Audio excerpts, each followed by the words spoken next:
You found, for example, the work and everything, and you start to find the solutions in here as immigrants in Finland. So you go and you create your own business.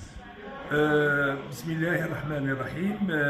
هذه الندوة كانت ندوة تتعلق بالمقاولين الأفارقة بدولة فنلندا.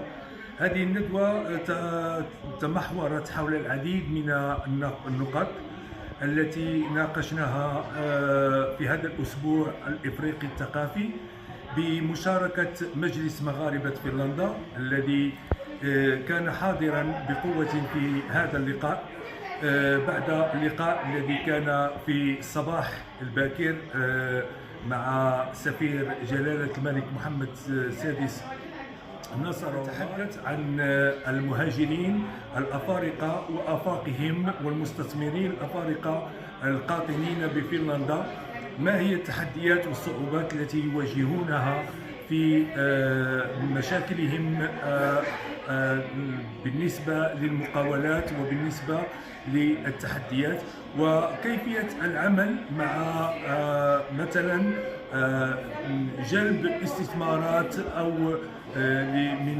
إفريقيا أو إلى إفريقيا. هذا هو الحديث. كانت ندوة شيقة وكانت جميلة. أتمنى إن شاء الله التوفيق لمجلس مغاربة فنلندا. شكرا جزيلا. And just life skills and entrepreneurship skills. Thank you so much. Thank you.